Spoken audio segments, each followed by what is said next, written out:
안녕하세요.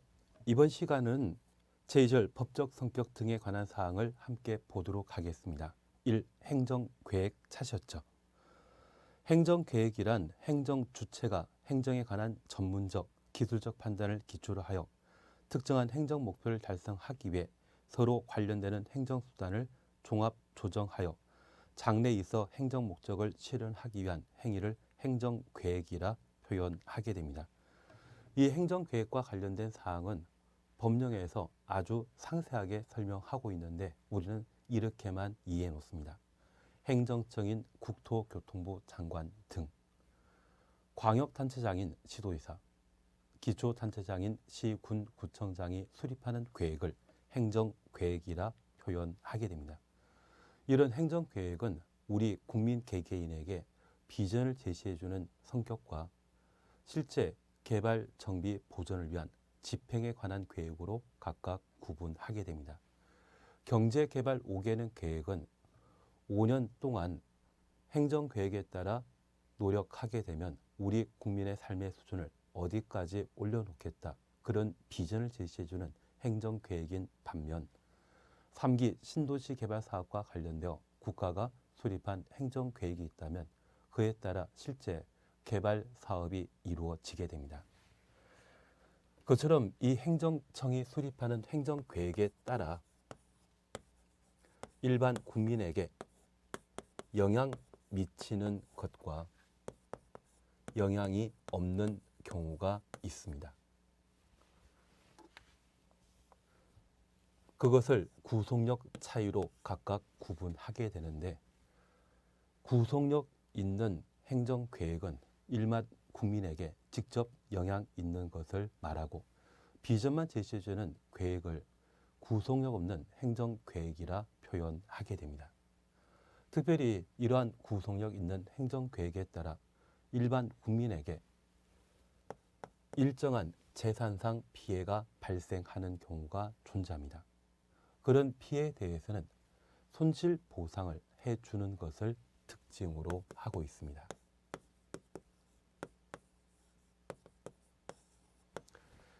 그래서 행정계획과 관련된 기본적인 개념만 파악해 놓으시고 양가로 2번 효력에 따른 구분이나 양가로 3번 손실보상과 관계된 사항은 크게 문제 없는 듯 합니다. 그리고 2. 대류 원리입니다. 여기 대류 원리와 관련되어서는 우리는 행정계획이 상위 행정계획과 하위 행정계획으로 구분한다, 그 정도만 파악해 놓습니다. 여기 행정계획과 관련되어서는 대한민국 전 국토를 대상으로 수립하는 국가계획이 존재합니다. 그리고 시도, 시군 단위로 수립하는 도시, 군 계획이 존재합니다.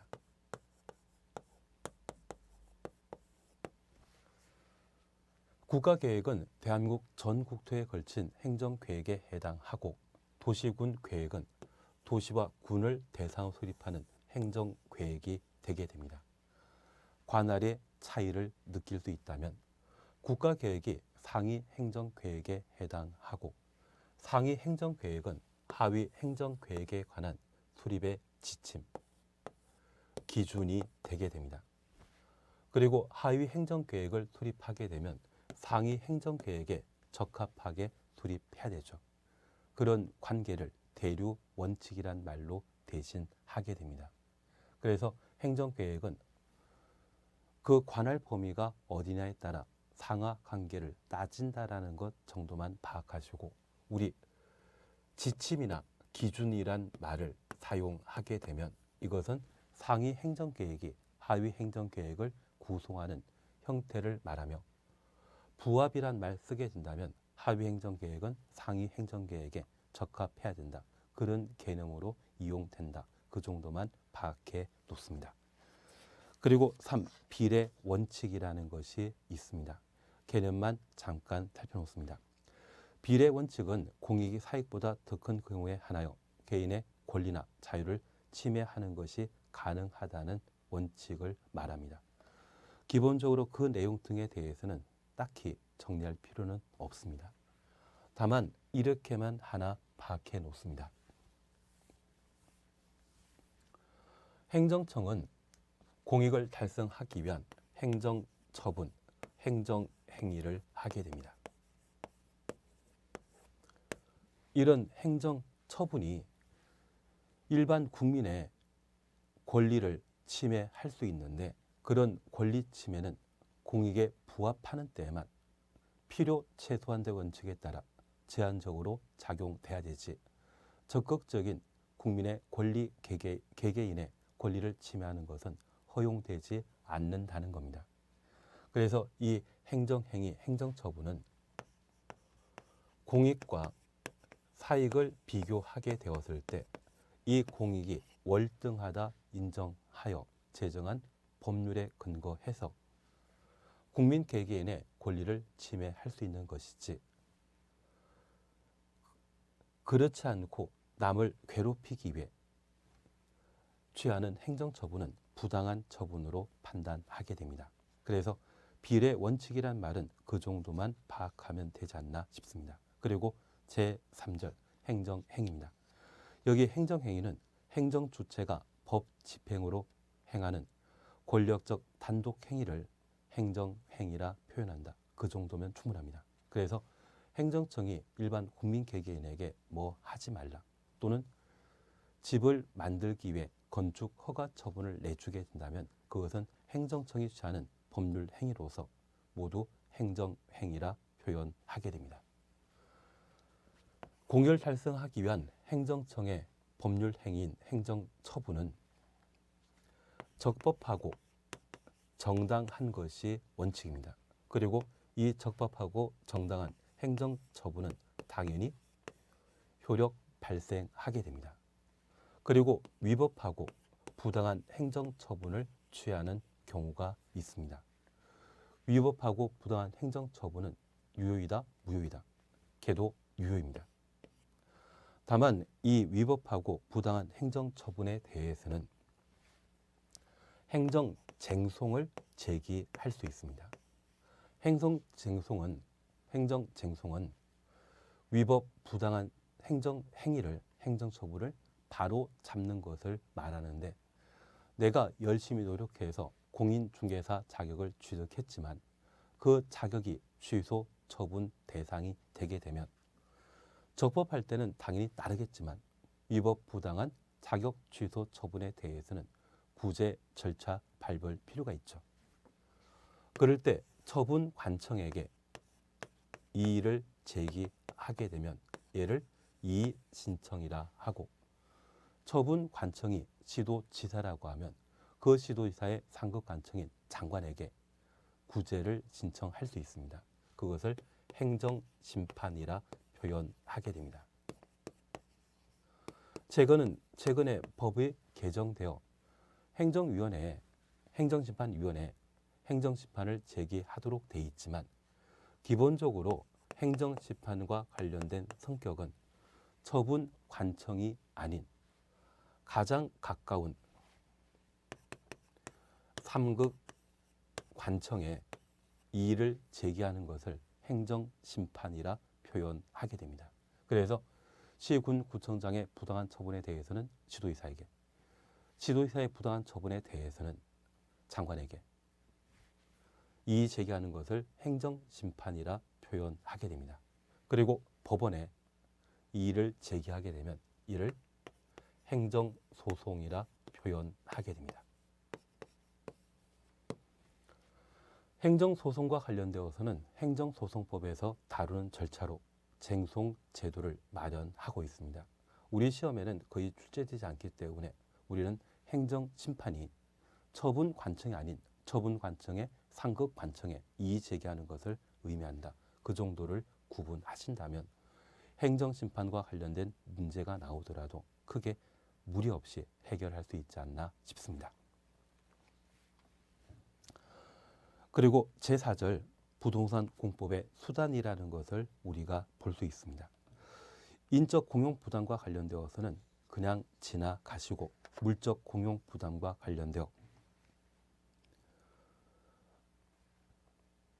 동그라미 1번 공용 제한으로서 기업 계획 제한, 곡물 제한, 사용 제한, 부담 제한이라는 게 각각 존재합니다. 그중에 동그라미 기억, 계획 제한과 관련되어 한번 확인만 해놓습니다. 일정한 행정계획 목적을 달성하기 위해 부담 제한으로 도시군 기본계획이나 도시군 관리계획 등의 토지계획에 따라 개인의 재산권에 가해지는 공법상의 제한을 계획 제한이라 표현하게 됩니다. 이 계획 제한은 행정계획을 수립하고 그 행정계획에 따라 토지나 건축물에 관한 사용을 제한하는 것을 계획 제한이라 표현하게 됩니다. 그리고 동그라미 2번 공용 수용이란 말 있는데 이 수용은 각종 개발 사업을 시행하기 위해서는 땅을 필요로 합니다. 그 땅 소유자에게 정당한 보상하고 토지에 대한 소유권이나 또는 사용권자에게 정당한 보상하고 사용권을 확보하여 개발 사업하는 것을 공용 수용이라 표현하게 됩니다. 그리고 3번 공용 환지란 말 찾으셨죠? 여기 공용 환지는 토지 교환의 준말입니다.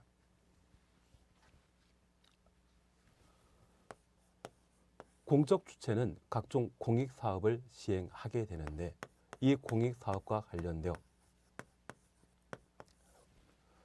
그에 필요한 토지나 건축물에 대한 소유권 또는 사용권을 확보하는 경우가 있습니다. 그것을 공용 수용, 공용 환지, 공용 환권이란 말로 각각 구분하게 되는데 여기 공용 환지는 토지의 지자와 교환의 환자를 조합한 용어입니다. 각종 개발 사업을 시행하게 되었을 때 이 개발 사업이 농경지를 대상으로 시행하게 되면 여러 필지의 농지가 존재합니다. 그리고 이 개발 사업을 시행하게 되면 같은 개발 구역 안에 도로 등의 기반 시설을 만들게 되면 종전의 농지가 네모 반듯한 대지로 바뀌게 되는데 토지를 종전 토지와 새로 개발된 토지를 서로 맞교환해서 보상한 형태를 공용 환지, 환지 방식이라 표현하게 됩니다. 그래서 환지 방식은 토지와 토지를 맞교환하는 것을 의미하는 것으로 파악해 놓으시고 도시개발 사업과 관련되어 자주 활용되게 됩니다. 그리고 공용 환권을 찾을 수 있습니다. 여기 공용 환권은 토지 건축물에 대한 권리와 교환의 환자를 조합한 말을 공용 환권이라 표현하게 됩니다. 가끔 서울에 재건축 사업을 시행하게 되면 15평짜리 아파트를 30평대 아파트로 바꾸어 주는 경우가 있습니다. 아파트와 관련되어서는 세대 계계별 구분 소유권이 따로 인정되고 대지에 대한 일정한 지분을 가지게 됩니다. 땅과 땅만을 교환하는 것이 아니라 토지와 건축물의 권리를 맞교환하는 입체적인 형태의 권리 교환을 공용 환권이라 표현하게 됩니다. 그리고 재건축 사업 등이 모두 완료되게 되면 32평 세대 소유권과 대지의 지분으로 바꾸어 주게 되는데 토지와 건축물에 대한 권리를 다른 건축물과 토지의 권리로 맞교환해 주는 형태를 공용 환권이라 표현하고 이는 관리 처분 계획 방식으로 정비 사업을 시행하게 되었을 때 공용 환권 방식의 권리 보상이 발생하게 됩니다. 그래서 우리 부동산 공부에서는 수용이란 말 보게 되면 이는 각종 개발 사업 하기 전에 토지 소유자와 사용권자에게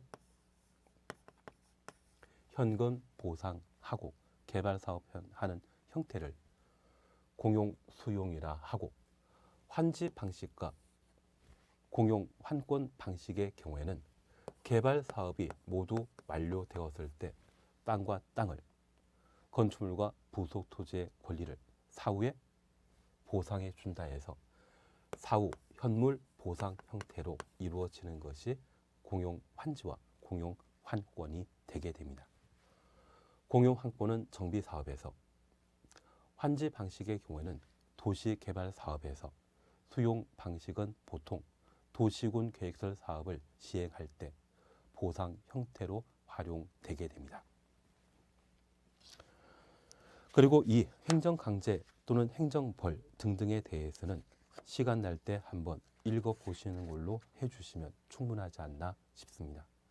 우리가 지금까지 함께 보셨던 내용들이 여기에 담겨져 있는데 사실 이 총설에 관한 개념은 기본적인 공부 방향을 잡아주기 위해 필요한 사안이지 그 구체적인 내용들이 시험에 나오는 것은 아닙니다. 그래서 이 정도를 한번 살펴놓습니다.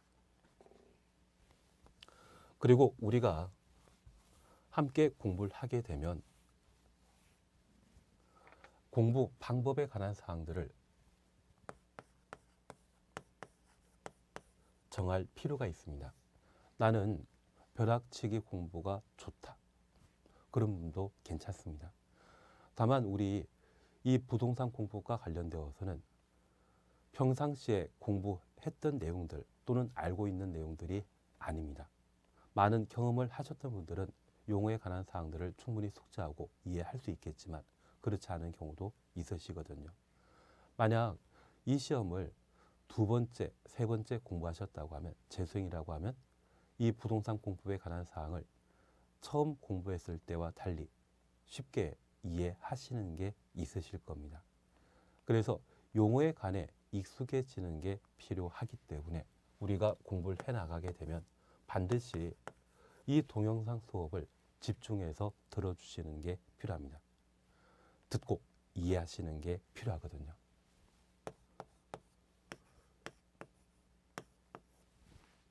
처음 새로운 사항들을 공부를 하게 된다고 하면 일단 자세 바로 잡는 게 필요하시죠. 아마 짧게는 5년 또는 길게는 20년 동안 공부와 친하지 않고 탐사하셨던 분들이 이 공부를 하게 된다고 하면 이 공부를 하게 되었을 때 자세를 잡아주시는 게 필요합니다. 내가 한 타임에 동영상 공부를 하게 된다면 이 동영상 수업 과정이 40분인지 30분인지 20분인지 그 시간을 내가 확보해 놓는 것이 필요합니다. 그리고 그 확보한 시간에 집중하는 게 필요하시거든요. 그래서 많이 듣고 집중해서 그 용어 등을 이해하시는 게 필요합니다. 그리고 이제 복습해야 되지 않겠습니까? 그 복습이라고 하는 것은 우리 교재를 보시면서 수업 내용들을 다루어 나가시는 게 필요하십니다. 만약 이해하지 않고 특정한 내용을 반복하게 되면 그것을 단순 암기라 하고 우리 시험은 최근 10년 사이에 시험 난이도가 높아질 만큼 높아졌거든요. 지금 우리 시험은 31회 시험을 치렀습니다. 이제 32회를 준비하게 되는데 국가공인시험으로 30회 이상 시험이 출제되었다고 하면 초창기에는 시험 수준이 낮을 수 있지만 이렇게 반복되었다면 시험 수준은 높아질 만큼 높아진 상태이거든요. 그래서 단순 암기로 문제 해결할 수 있는 것이 우리 시험에서는 20%가 채 안 됩니다.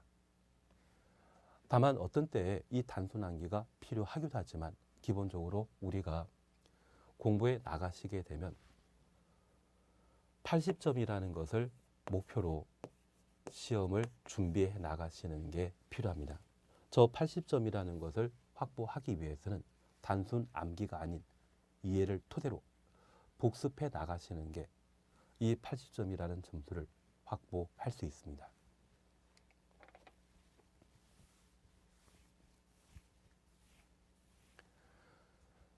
그래서 이 80점을 얻기 위해서는 우선 들어주시고 들으면서 충분히 이해해 주시고 집중해야만 이해할 수 있습니다. 그리고 저 이해한 내용이 있다고 하면 그만큼을 교재에서 읽어보시는 게 필요합니다. 그리고 이렇게 듣고 읽은 것이 제대로 잘 진행되었다고 하면 나중에 문제를 풀어 나가시면서 내가 무엇을 맞추고 무엇을 틀리는지 가늠하셔야 됩니다. 만약 이해하고 문제를 맞췄다고 하면 그 문제 지문에 대해서는 몰라도 상관없습니다. 그런 부분들은 충분히 알고 있기 때문에 버리시고 내가 계속 틀리는 문제 지문들이 있습니다. 저 틀리는 지문들을 내 꼴로 소화해 나가시는 게 필요합니다. 그래서 가끔 공부 잘하는 사람들은 영어 문제집이나 또는 내가 준비하는 시험 과정의 문제집을 사서 아침에 문제 풀기 시작해서 밤 늦은 시간에 그 문제집 통째로 버려버리는 경우도 있거든요. 그리고 그렇게 해 나가면서 내가 모르는 지문들이 무엇인지 가늠하고 그 모르는 것을 내 꼴로 소화시키는, 숙지하는 그런 작업을 하신다고 합니다.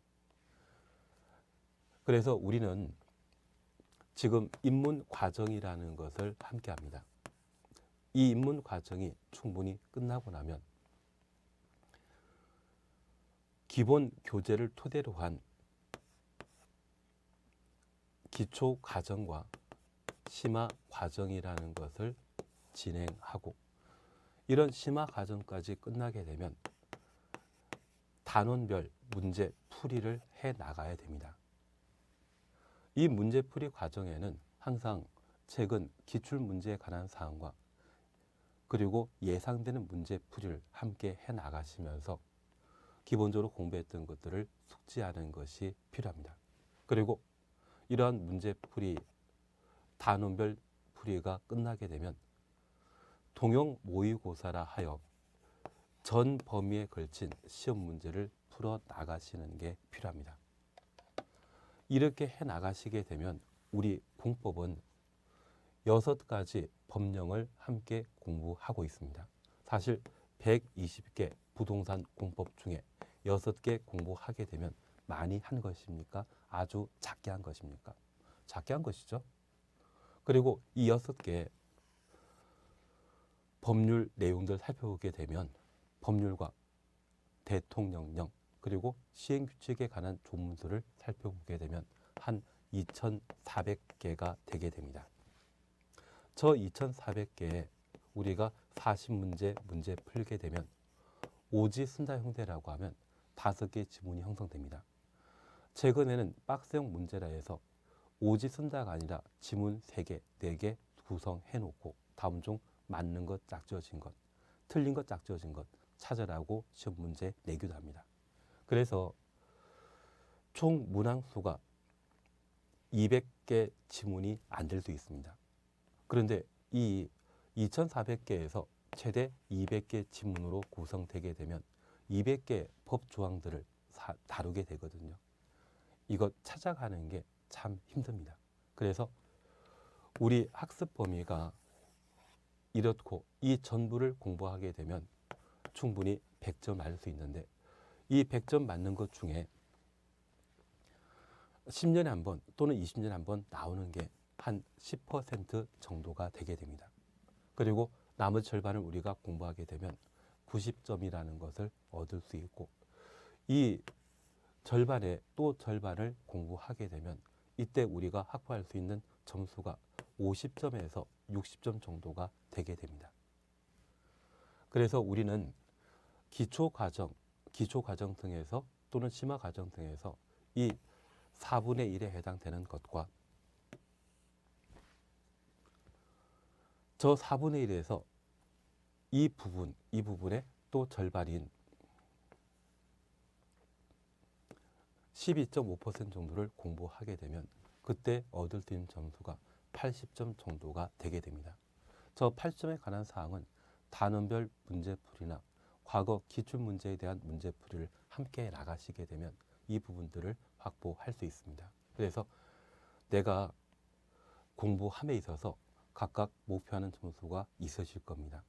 그럴 때 가장 기본이 되는 이 부분들을 심화 과정까지 어느 정도 해 놓으시고 문제 풀이해 나가시면서 이 정도를 준비해 나가시게 된다고 하면 그때는 아마 70점에서 80점까지 우리가 소화하게 될 겁니다. 그래서 이 정도를 공부해 나가시게 되면 충분히 목표한 점수가 확보될 것이고, 저도 이 전 과정을 거쳐 이 부분까지 수업해 나갑니다. 그리고 이걸 제대로 공부하시면 이해하고 복습해서 따라오시게 되면 어떤 분은 80 맞습니다. 그 노력이 좀 부족하다고 하면 70이 나올 수 있을 겁니다. 또 부족하다면 60 나올 수 있고 또 부족하다면 50 나올 수 있습니다. 그리고 이 부동산 공법에 대해서는 가끔 과락만 면하면 다른 과목에서 높은 점수를 얻어 합격한다고 이야기하시더라고요. 그래서 우리는 기본적으로 해나가는 것은 전체 시험 범위 중에 80%에 관한 내용을 정리해 나갈 것이고 그에 따라 수업 내용들을 충분히 숙지하고 따라오시게 된다고 하면 내가 목표하는 점수를 충분히 얻을 수 있지 않나 싶습니다. 다만 이 공법에서 100점 또는 80 이상 나온다고 하면 80점 이상 점수라고 하면 아마 상위 1%에 해당되게 됩니다. 최근 시험 통계를 살펴보게 되면 공법에서 90 이상 나왔다고 하면 0.2% 정도에 해당된다더라고요. 그래서 그 1% 안쪽에 해당되는 자체가 지나치게 많은 노력이나 공부를 할 필요가 있기 때문에 그런 부분까지는 필요 없지 않나 싶고 기본적으로 80을 목표로 우리가 준비해 나가게 된다고 하면 내가 필요한 점수를 확보하지 않나 싶습니다. 그래서 우리는 이 점수면 충분하지 않나 싶습니다. 그래서 앞으로 우리가 공부해 나가게 되면 이 동영상 시간 확인하시고 그 부분들을 충분히 확보한 상태에서 많이 듣고 집중해서 들으시면서 이해하고 이해했던 것을 기본 교재에서 읽어보면서 복습해 나가시는 게 필요합니다. 그리고 내 실력이 어떤지를 문제 풀면서 확인해 나가시는데 내가 알고 푼 문제에 대해서는 버려 상관없습니다. 대신 내가 모르는 것, 내가 틀린 지문이 있다고 하면 그 지문에 대해서는 오답 지문에 해당되는 것으로서 어떻게든 내 걸 만들도록 노력하시는 게 필요한 듯합니다. 이번 시간은 여기까지 함께 하시고 다음 시간에는 6개 법령과 관련된 기본적인 내용들을 함께 살펴보도록 하겠습니다. 수고하셨습니다.